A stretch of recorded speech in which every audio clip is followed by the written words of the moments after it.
All right, good afternoon, everybody. This is Jason here on location again from, I think we're at Percy Warner, part of Percy Warner. We're at the Indian Springs. I run out here, but it's funny, I don't know any of the landmarks. So I'm here with Stacie Page, and she is going to talk to us a little bit about her running. She's done a lot of really interesting things. She's ran your basic, I say basic, none of them are really basic, your regular ultra marathons, and then she's done a lot of cool adventure type stuff, and it's really neat stuff. So we're gonna get going here. So Stacie, thank you for doing this. I really appreciate it. So let's get started. So are you from around here? Did you move here? Kind of where'd you come from? Okay. I am from Chattanooga, Tennessee, and I moved to the Nashville area, I think in about 2016, and got married in 2018, and been here since. Cool. So you live around this area, right? Like I think you said 30, 45 minutes that way? Yeah, south of Franklin. It's a little area. It's not quite Thompson Station. It's called Bethesda. It's out in the country. I think I ran a race, Hills and Hollers, out there back in the day when they had that race out there in Thompson Station. Well, cool.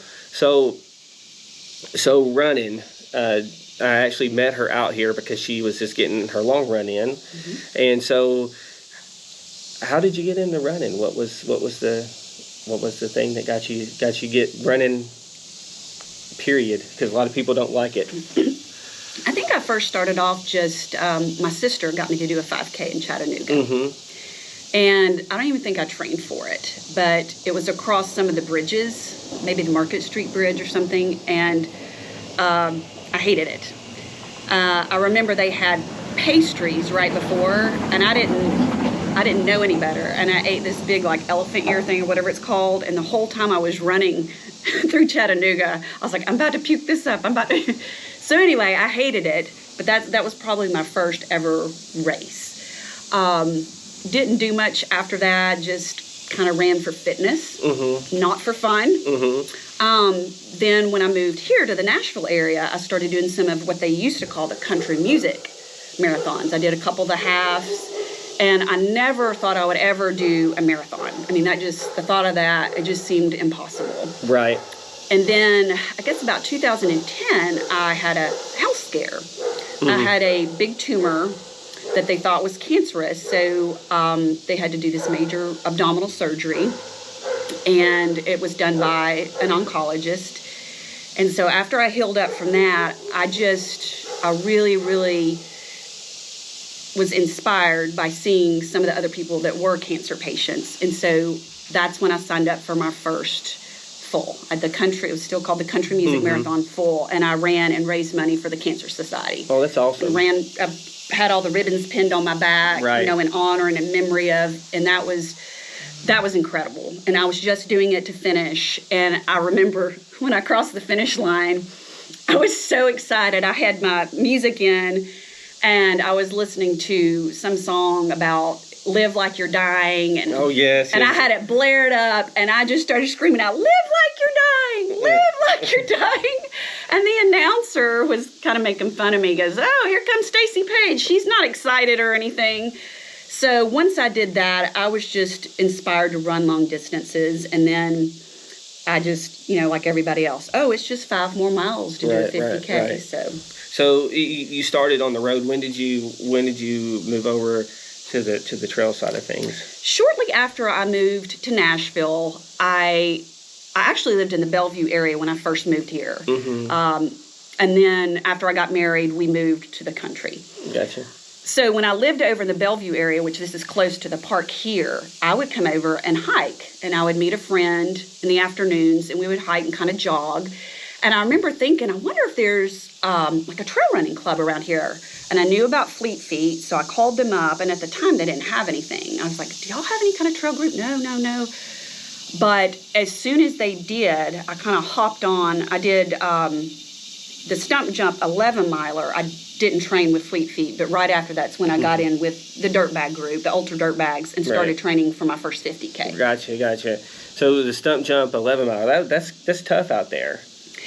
When I was training for that race out here at Percy Warner, my friend and I remember it was our last long run before that race, and I remember saying to her, I don't understand how we're training this 11-mile race, and this is so hard. I don't understand how people are running that 50K this Saturday. So, and then here we are. Here we are, right? So you did the 11 miler. When did you start going into like that actual ultra distance? Do you remember your first actual ultra race? Yes, it was stump jump 50K. I do remember that, and I ran it with friends. And it was just to finish, and I loved it. Just the scenery, the people, I loved everything about it. And so the good thing about, I guess, training out here was it prepared you pretty well for that stump jump course. Yes. Because that stump jump course is no joke. Yes, I felt like it did. And training with the dirt bags group. The dirt bag group, and the group, coaches they had. Right, because they'll get you kicked into gear. Yes, not only with the training plan, but also with the nutrition and working on your hydration and just keeping track of all that and not starting out too fast. And just I learned a lot through that group. So I guess moving into that, what was your biggest challenges? Were you able just to transition right into it, or did you did it take you a while to figure out your nutrition, or was it just something that just worked right out the gate for you? I think it's just slowly transitioned. I did find out I couldn't do gels. I'm better with real food. But that didn't take me long to figure out. I tried a gel, and it hurt my stomach. I felt like a big rock in my stomach. Mm-hmm. And then I would go back to my regular food, and then someone would go, oh, here's this new gel, and it's all natural, no sugar, same thing. Nope, felt like a big, heavy weight in my stomach. Right, yeah. So I have to do more real food. More real food, mm-hmm. Yeah. I mean... It's just playing with it on your training runs to figure it out. Yeah, that's the best thing to do is to just kind of play around with different things until you can figure out exactly what it is that works for you. So you did stump jump, and then, you've done a lot of races on Ultra Sign Up, and, we don't have to go through every single one of them. But I guess, what really struck me is you tend to pick a lot of the harder style races. I mean, you've done the Music City Trail Ultra. You did stump jump. You did Blood Rock. You've done Javelina. So what was the draw to those style races? I mean, you just like to suffer or torture yourself, or? No, those were the races that when we did the training with Fleet Feet, it was usually stump jump or dances with dirt. No, it was Blood Rock. So and then Javelina, Mullen kind of talked me into that one, Mullen Timms. She was like, oh, you would love it. It's got such a fun atmosphere. And it was, but I was so focused because that was my first 100 miler. My focus was just to finish. So if I ever went back and did that, I almost think I'd want to do the 100K, and I would dress up, because they dress in costumes because it's around Halloween. Yes. And I remember my friend that lives out there that's my pacer, I remember she paced me through the night going, this is so cool. And I was more like, just focus, get your stuff, get in and out of the aid station, And if I went back, I feel like I could really enjoy it more and experience. At that point, I had a job to do. Right. And that's a lot of times when you do these races for the first time, it's all about just getting across the finish line because you just want to succeed, and you don't want to make any mistakes, and you're worried about how you're feeling. Your foot feels kind of odd, and you're worried about your foot or your, something or your stomach. The smallest thing can totally throw you off if you're not careful. The smallest thing can end you super quick. It's just like I'd interviewed Taggart Van Etten, and he was trying to do get the indoor track record at 6 days in a dome, and he was cruising right along and then realized that his time was off because he had not calculated for having to run around people on the track. So the pace that he had set was set for just a direct line, and then he was trying to ended up throwing him off, and he ended up had to compensate for it, and he ended up just stopping it. Like I think I can't remember where he stopped at, but I think it was like in the 60ish range. But anyway, like you said, it's just the smallest thing can stop you from from finishing. So doing javelina, that's a different style of weather out there. That's something that me and Taggart talked about, because he's wanting to do desert solstice out in out there, and he talked about how dry it is. How did you train being here in Tennessee, where like right now where we're sitting, it's like sopping wet with humidity? How do you train for the dryness? Because I heard that's a real issue if you're not used to it. You're so wise. It's such a great question, because we met with several of the people that had done javelina to take notes, give us but I don't remember any of them saying watch out for the dry. And I'm telling you, that's what almost took me down. About a week before I went out, I had a really bad sinus infection. And the doctor ended up having to put tubes in my ears. So I already get out there and people are passing me, and it would scare me because I couldn't hear out of this ear. Yep. And then towards the end, a lot of my foods, so my first loop, it's loops. Right, it's a loop. And people get scared of that because they're like, oh, it's just repetitive. But the neat thing about, I know I'm getting off track. But, No. But, you're in the daylight going one direction. Then you go the other direction, so you're seeing it a whole different way. Then with my pace, then it was almost dark and then dark. So really, I only saw 2 loops the same way in the light. Yep. But to get back at your original question was, the food I brought, because I eat real food, is I had, gluten-free peanut butter crackers, grapes, pretzels. After my first loop, our husbands crewed us. I did it with Bonna and Andrea Pack and Bonna Johnson. My husband was like, do you need more pretzels? Like, no, just get rid of all that. I can't have any of that. But on my last loop, my last 20 miles, the grapes I would put them in my mouth, and the skin of the grape would get stuck in my throat, and I was choking. That's awful. And during the night, they had broth, which was great, because I was drinking, I was getting my calories through broth. But that last loop, those last 10 miles were brutal, because I could not. My stomach was fine, I could eat, but it was just getting stuck in my throat. So I was having to, at the aid stations, drink the Coke, do my tailwind, and then even my little scratched shoes, I had to just take a little bite and then drink a lot of water. So I think that is something that can really sneak up on you if it's arid, like you said, that people don't realize. So if anybody's doing an arid desert race, make sure that you've got a form of like liquid calories with you towards the end, because it's hard. That's what almost took me down. Yeah, that's what I've heard out there. It's kind of like if you're running like one of those big mountain races, like race that I will never run or get into, but like Hard Rock, for example. You hear a lot of people go out to Hard Rock and they have to acclimate for so long because of the altitude, and if you're not acclimated, it can do you in. Same thing for those of us that get in the Western States. I had a friend that ran Western States this year, and I think he had some he had some issues acclimating, and I think he ended up timing out at mile 90, which is heartbreaking. But it's just tough if you're not familiar with it or aware of what that feels like, because here it's soggy all the time for the most part, especially like early in the morning. It's super bad. So that took me by surprise. It really did. The 3 of us thought, we're used to running in this heat and humidity, so the desert heat was fine, but it was the arid, the dryness. So that race, did it go really smooth for you? I mean, first 100, did you have any issues? Pretty much. I did. I don't know, this might be TMI. You might need to cut this out. No. There's with trail runners, there's nothing that's TMI. You should know this. I've been diagnosed with a bladder issue, not incontinence or anything like that. But when you have a lot of caffeine or running for a long period of time, you literally, during the night loop, I was having to stop to go. Number 1, It felt like every 5 minutes. Right.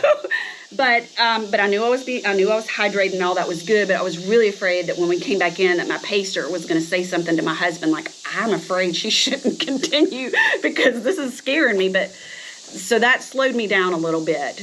But I mean, it wasn't painful or anything. It was just, every 5 minutes. That's good. I gotta go. That's you good. gotta find what you gotta find in the desert, but at least it was dark. Right, yeah. That, and then really that was it. And then just the dryness towards the end because, of course, you feel like crap at the end of a 100-mile race. But when you don't have calories, you can't keep going. So that was just really hard. I called this lady, I don't even know who she was, but at the last aid station, it was 3 miles until the finish. And I put my little ice in my ice sleeves. We were all prepared for that. I had the little bandana with the ice in it. And I mean, I'd already gotten my Coke and my little things, and I was doing the ice, and I was about to head out, and the lady helping people with the ice, she goes, "Sweetheart, you need to sit down." I said, "No, I don't. I'm not sitting down. I've heard if you sit down in a 100-mile race, you don't get back up." She goes, "No, really, you need to sit down." And she made me sit down in a chair. She brought me Coke. She brought me some Pringles. I was like, "I can't. It's too dry." She goes, "Honey, you can. Just take a little nibble." And she got some more calories in me. And I remember thinking right then and there, this is how people DNF at mile like 90, 97. And I remember thinking before that, people got 10 more miles left in a 100 mile. 3 more. How can they DNF? I understood there were tons of people laying down, sitting down, and you could tell they were done.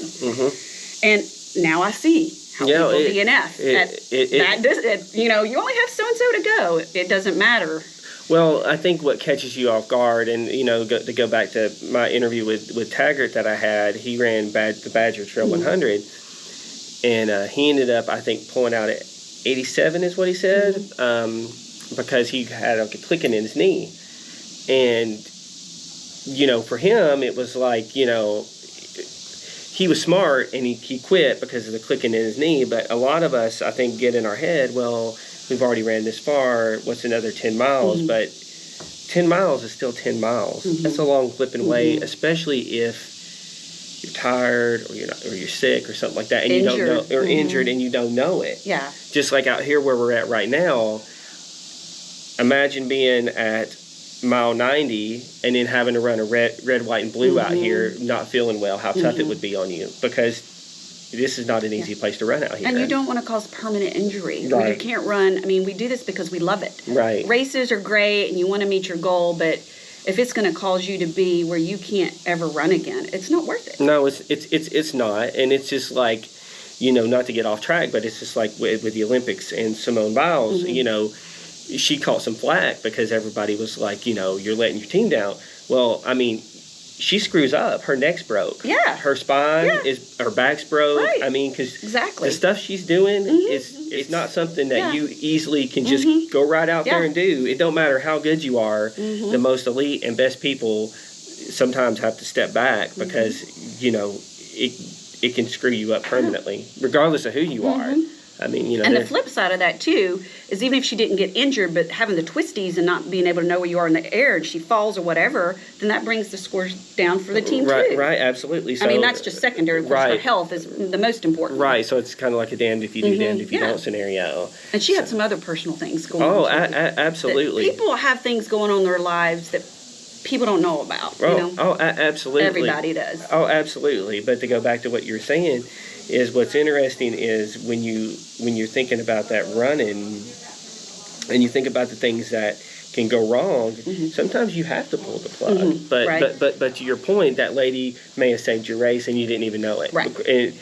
Because you don't know what the next 5 miles will look like. Right. Well, my thing was with those last 3 miles is I've got to have enough calories so I don't pass out because I get low blood sugar and I've passed out from it before. Oh my goodness. So I was like, okay, I know I can make it to the finish line physically with my legs and my heart and cardiovascularly. I need enough calories to move that direction towards the finish line. So I totally think that's why I call her my trail angel. I mean, I don't know that I would have finished if she had not sat down and made me drink some more Coke and just little nibbles of the Pringles. So that one seemed to go well for you, just based off of what you're saying. I guess, have you ever, out of all the races you've ran, have you had a race that's really put you down that you didn't think you were going to finish and you were able to get through it? Not yet. Notice yet. I've got more races to run and more adventures to go on, so Not yet. That's good. But it's just like they say, well, I fall all the time in trail running. Well, everybody's going to fall. It's just when, not if, when. Right. I mean, and that's just it. You know, it's funny. I had a really good streak for a long time, and then I got hit with my first one, and it was really hard. But then I, you know, looking back at it, it was like, you know, it wasn't as bad as I thought it was going to be. You know what I'm saying? It was like it was tough, but I realized at the time it was the best decision. You know, instead of trying to go out and do something stupid. But so I guess what we'll do is we'll take a quick break, and we'll come back, and then we're going to really get into some of the really cool things that aren't on her ultra sign up, some of her adventure runs that she's done, which is what I'm most excited about. So we'll be back in a little bit. All right, we are back for part 2 of an interview with Stacie. We're going to focus a little bit now on her adventure running. She's done quite a few little adventure that I think are a little bit different than the average trail runners do. So the first thing is, which in my mind sounds very hard, is the burro races, where you have to navigate a course with a donkey, right? Yes, that is correct. So, all right. So first off, why do something like that? Well, I got into it. I had a foot issue, and I had a doctor tell me that I couldn't run anymore. I shouldn't. Well, he said, pick a new sport. So I was kind of sad, and I had a book at home about donkey care because I have donkeys. I have a little hobby farm at my house. And I was flipping through the pages, and I saw about a burro race where you could run with a donkey. So that inspired me. I'm going to run again, and I'm going to run with a donkey. So, of course, I got a second opinion. Another doctor was like, yes, you can run. That's silly. I don't know who told you that. But so that, I saw that, and I looked into it and signed up for one. And where was this one at? Leadville, Colorado. Leadville. I think it started in Leadville. It's their summer heritage sport. And it's kind of a nod back to the mining days, where the miners would have their donkeys, and they would have their little shovel and their pickaxe and their little pan for mining. And something about, there's 2 different stories, and something about racing back to the bar or something. I don't know, something like that. I don't remember the whole story, but when you run with them, you have to have the pack saddle, you have to have the little mining pan, and the little pickaxe and the shovel. That's part of it. And you don't ride them. No, you don't ride them. No, you can't ride them. And I had heard somebody interview that did one of something like this. So is there a way to train for something like this? There is. It's a lot easier to train for this if you live in Colorado. They have since started one I've got a friend named Karen. She lives in California, and theirs is called the California Breakfast Burritos. It's really cute. And they also have it in Arizona now.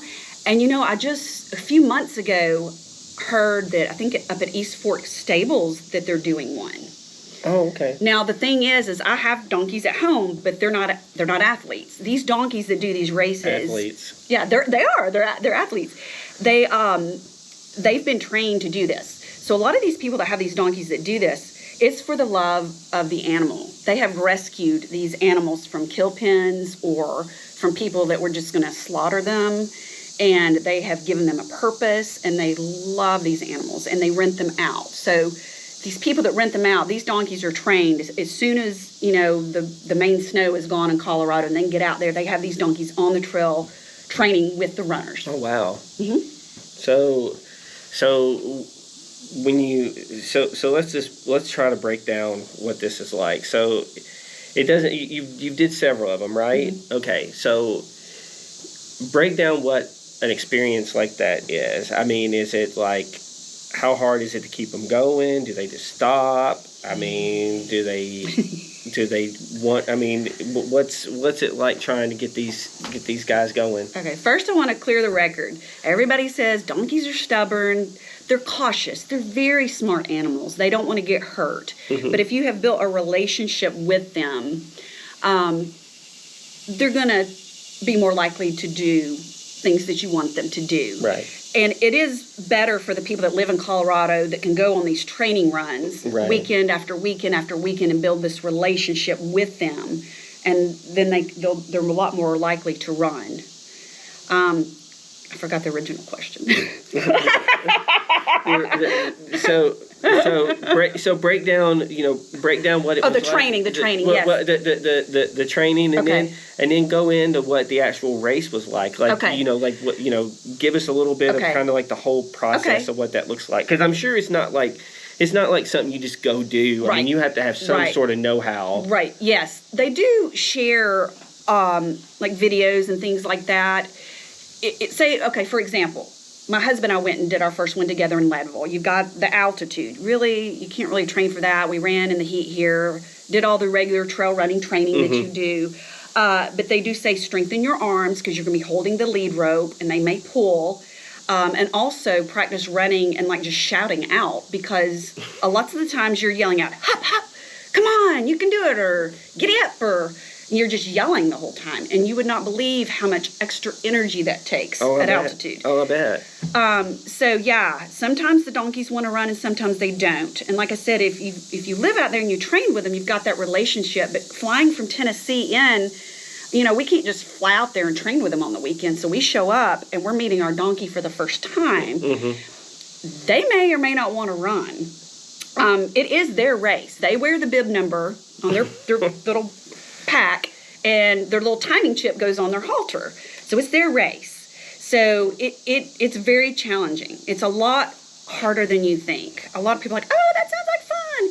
It is until it isn't. Yeah, and so, like in your experience, did you always have cooperative donkeys, or did you have some that were like, I don't think so, I'm going this way? So the first year my husband and I did it, he had a donkey named Darby, and he did phenomenal. He hardly trained. So here I am, the ultra trail runner. My husband just, goes out and runs fast, but like short distances, and he smoked it. Even a lady we rent the donkeys from said, wow, I'm so impressed with Andy and Darby. They did phenomenal. So they ran. Mine, I had a little mini named Mama Esther, and she mainly wanted to walk. Now, she does run. But here's the thing. Just like we like to have our running buddies, they have their running buddies. I gotcha. So that first year, my donkey, Mama Esther, she saw her buddy Sheba. Oh. And Sheba was doing the long course. And as soon as Sheba went off this way to the long course, Mama Esther didn't want to run. I was doing the short course. So she wanted to walk, and that was okay. I mean, I just wanted to finish and stay safe. So, I mean, that's just the way it goes. Now, the one we just did in Buena Vista a few weeks ago, I had one that's notorious for sprinting and taking off. And her name was Pearl, or Mini Pearl. Beautiful little donkey, but she was a sassafras. She would walk and then she would sprint. And even on the downhills, you get in front of the donkeys for safety. I could feel her bucking. I could feel the rope jerking. And I asked the girl behind me, she goes, yep, she's bucking. So, yeah. So it can be a little dangerous as well. So you definitely need some arm strength because if they take off running, you've got to hold on. Yeah, and you got to be able to sprint. So when they take off. So were you able to always keep control? I mean, did the rope ever fly out of your? It didn't. And if that happens, if your donkey gets away from you, you have to take them back to where you lost them, or you're disqualified. Oh my goodness. Yeah. No, that never happened. Oh, thank goodness. That sounds crazy. So what were the distances on these races? I always just did the short course. The Leadville one, I think they say it's 15, but I think it's closer to 13. But it goes up to like almost 13,000 feet in elevation. But they do have a long course if you want to do the longer one. I think it's closer to 29 miles. Wow. The Buena Vista one was 15 miles. Wow. I mean, that sounds very challenging. I mean, just imagining trying to guide an animal that distance. So that's a long ways. Yes. I mean, it's a long ways. Just in general, when you think about, I mean, sometimes it's hard to keep yourself in control for that long. I mean, trying to keep yourself and an animal, because you're responsible for the animal. And I had heard that they have their training partners, and that they will, if they see them, they're going to want to go with their buddy because that's who they're used to being with and stuff, which is really kind of funny. So do you see like this is just something you're going to consistently do? I think so. But my husband and I talked about it. Instead of doing one of the races, what we might do is next time we go out to Colorado, we may do one of the training runs and then do maybe one of the 14er peaks while we're out there.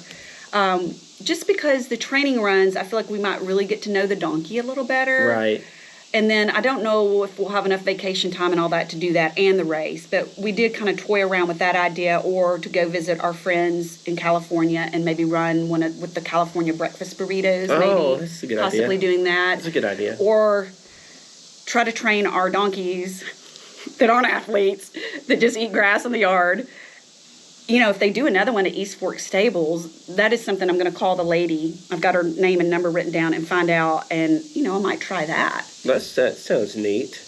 Yeah, that's something that I don't know. I'm all for adventurous stuff, but that might just be a little bit out of my realm, because that sounds so hard. It sounds so hard.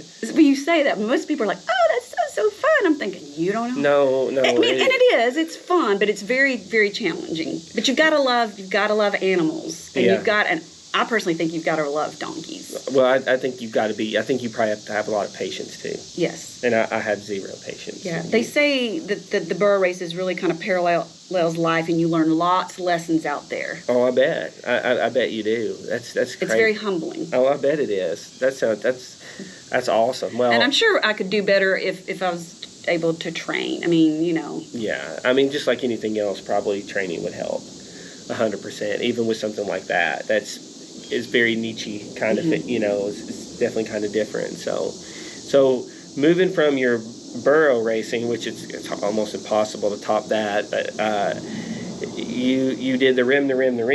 So for those who don't know what the rim, most people would know what that is, but for those who don't, break down what is the rim. Okay, the rim is the Grand Canyon, and you start at one rim. Mm-hmm. Go to the bottom, you go up to the other rim, and then you go back. So rim to rim to rim. And what's the distance on that? Oh, gosh. I think it's the way we went, because you can start at Bright Angel or South Kaibab. So there's the two rims on this side, and then go to the north rim. So I think it's a longer distance from Bright Angel. We did Bright Angel down up to North Rim, then back Bright Angel, and I think that was close to 50 miles. I think. Mm-hmm. I think it was maybe like 48, 46, 48, something like that. Does that sound about right? I mean, it sounds close. I think that's, yeah. So what? But South Kaibab is steeper, but that's also where the mules go, and we just didn't want to get behind all that dust or get in their way. So that's why we chose Bright Angel. So getting into what brought that on? So what was the draw of doing the rim? I had never seen the Grand Canyon, and I thought, wow, that just sounds incredible. Not just for the physicality of it, but the views. Mm-hmm. And once I was there, honestly, I'm not really afraid of heights, but my friend and I got there the afternoon before, and just looking out over and seeing way down where we were going to be, and it being so tiny, it was intimidating. Oh, I bet it was. My stomach turned a little bit. Mm-hmm. But just the beauty of it and being down there, and when I finished that, it's almost like you feel like you have a connection to the Grand Canyon after that. Right. So how did you guys plan it out? Did you start like early in the morning? Yes, very early. And you just did it all in one day and yes. and came back. So yes. And we took our time. We took pictures, and we would stop and eat. It was more for the journey of it. We weren't trying to, fast on time for us, or no. We were just trying to enjoy the day. Right. And we did. It was great. So I guess for something like that, what's the elevation on that? I think, I'm so bad. I'll look it up at the time and then I forget. I think it's like 6,000 on one side, 6,000 something, and maybe close to 8,000 on the other. But I don't remember feeling any. It didn't affect me. I don't remember feeling any different. Up on the North Rim is a little higher. So, it didn't. It didn't really affect you too No, bad. it wasn't an issue for me. Now, did you guys run into any issues out there? No. On the way back, mine and one of my other friend, Bonna. No, it was Bonna. Our headlamps started not working. Oh no! And then it's pitch black dark, and I think it was new moon, so the stars weren't. I mean, it was dark, not even like starry. Isn't that right? New moon is when it's not starry or something like that. I believe so. Yeah. So we're having to get Kathy, our other friend, to go, oh, we need your headlamps so we can dig in our packs and get our extra batteries out. But I mean, that wasn't nothing major. Nothing major. No. Oh, but I will tell you this. Well, y'all know how bugs go, but the bats, because the bugs were up near your headlamp, bats were like flying right at your face. Oh, my goodness. And then the scorpions on the ground, they almost kind of glow at night. They're all over the ground. So I was going to ask you what was all the different, because there's a lot of different wildlife out there that's different from Tennessee. So what was, so you saw the scorpions, you see any, I heard that there's lots of snakes out there and stuff. We did, at one of the campgrounds, because there's campgrounds down there, I remember I went into one of the bathrooms, and this was, of course, at night. We're heading back up. There was a guy in there that said, be careful, there's a rattlesnake just right outside there, Oh my goodness. coiled up. But I didn't see it, thank goodness. And we saw mule deer. Stuff And like that. of course, they're big, those big squirrels, they're so fat. Because everybody feeds them food. The fat squirrels. I mean, their belly drags. They're more up at the rim where the tourists are feeding them and they're not supposed to. Their belly is like touching the ground. It's crazy. So what time of year did you do that in? That was May of 2018. Was it super hot? You know, I think because people said, "Oh, it's going to be so hot." I don't remember thinking it was that hot. Because I know a lot of people will tend to pick more cooler times to do something like that because it can be kind of... Well, that's why we chose it, because a lot of people go in May or October, and the water sources, there's lots of water spigots down there but they have them turned off usually after October 15th and don't turn them back on until May 15th. Oh, I see. So we started, and this is just information if someone's wanting to do rim to rim to rim, but you want to make sure, check into it, make sure that's still the same. So May 15th is when we did it, because we knew we would be able to refill our, water packs, and the water would be on, and we wouldn't have to worry about that. And the reason we didn't do it in October, we thought we're going to have a little more daylight in May to see the scenery. To see the scenery, that makes sense. Yeah, because you want to be able to see you don't want to just go out there and hike in the dark in the middle of a canyon where there's scorpions. Yeah. I was afraid, though, I will say this, on the way back up Bright Angel, because it was dark, I just kept thinking, we're going to turn a corner, because there's all those switchbacks. I kept thinking, we're going to turn a corner, and there's going to be a cougar just sitting there. But we didn't see one, thank goodness. I think that would have really scared me. Yeah, I've heard that there's a lot of those out there. They were there, I just didn't want to see it. Yeah.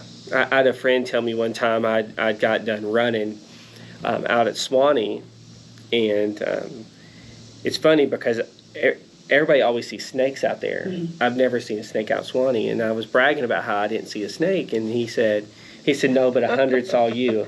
Yeah. You know, and so it makes you, especially like, just like we were up in the Smokies last weekend, and, we did see some bears, but like what's funny was how many were actually out there that you didn't see, like how many cougars were out there that you didn't see, how many of these animals like literally sit there and are watching you the entire time you're out there, and especially out west where you have like there's different animals that's out here than in Tennessee. So yeah, but that sounds great. I mean, adventures like that are just amazing.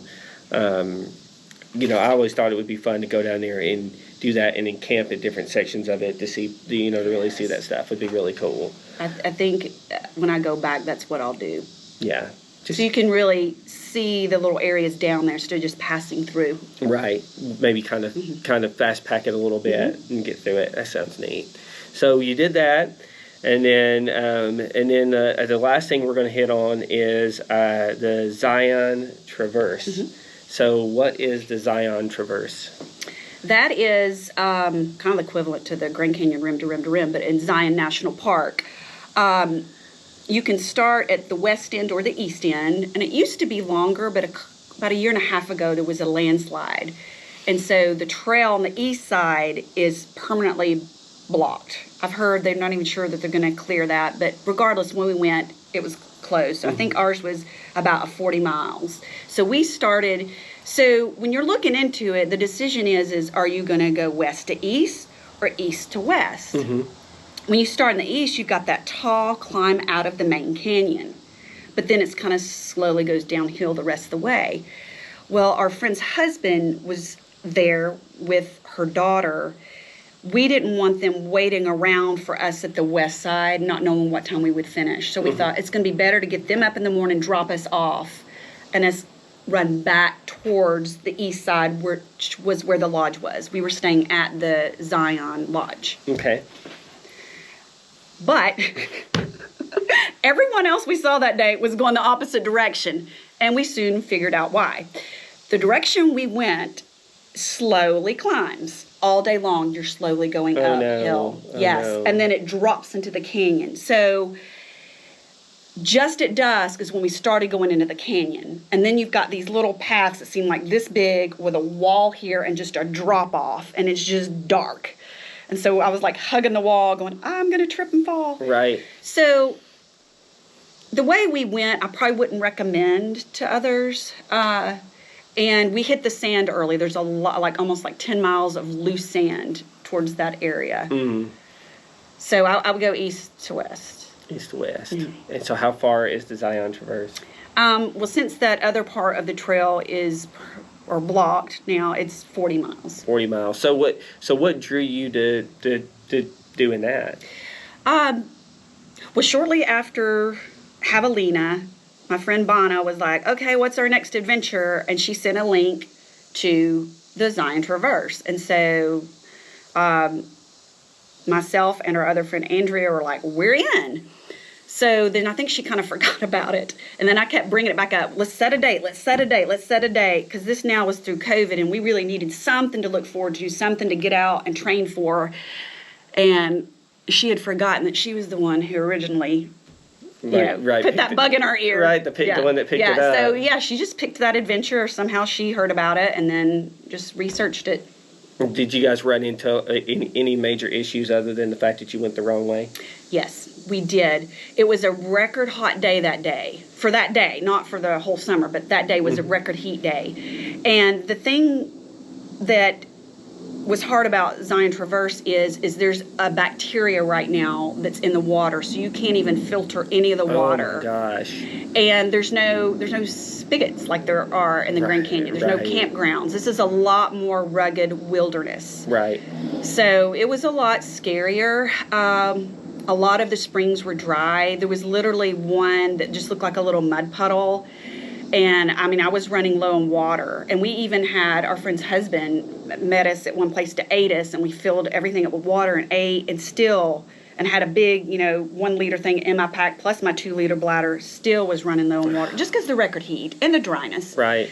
So there was this little mud puddle, and my one friend, she just did it. And I was like, well, she's doing it, I'm doing it. I mean, we were fine, we lived. But because of the darkness, and we started hitting the dark, going straight down into the canyon, there's places the trail's not marked very well, or it's marked better coming the opposite direction. So you're literally out on this big rock, and you're like, where's the trail? So there's a couple of times we really had to just sit down, pull out the map, and try to figure out where we were going. It got hairy a few times. Oh, I bet, because, you go the wrong way. I mean, it could be extremely detrimental. Yeah. Well, there was one point where like, okay, where are the footprints? And I saw footprints, so I walked over, and I literally kind of slid across a rock because there were still footprints. Because there's idiots that go places they shouldn't, they could fall off and die. But here I am, not thinking straight, and I slid across the rock. And I look across the tree. I'm like, oh, no, the trail's not over there. And all of a sudden, I turn around. And as I turn around, I see this black expanse in front of me. And I turn around, and my 2 other friends are, like, way over there. And I honestly thought in my head, is this how I die? Oh, no. I mean, I was fearful. And I had my poles in my hand. So I had to just kind of put them to the side, scooch back over. And then we found the correct way. The thing is, when you're sitting up on a rock like this and you're looking, the trail, you had to go around this way and go down, and the marker was down here. Oh, I see. So until we went the wrong way this way and came back, we couldn't see the marker. Dang. Yeah, that's... So always look behind you. That was one thing we learned. You know, if you can't find the trail, don't forget to look behind you. Even if it's where you just came from, it could have hairpinned back. Right, because it could be behind you. But the views were phenomenal. They had campsites up there. Now they're rustic campsites, but right before we came down into the canyon, there was this one excellent spot, and these people had set up these chairs and were just watching the sunset, and it was just gorgeous. That's awesome. That's really cool. I've heard of the Zion Traverse, but I've not known of anybody that's done it. I've heard it's really, really gorgeous out there. Yeah. So I guess what's next for you? You're obviously running. Are you just running to run, or are you running for a reason?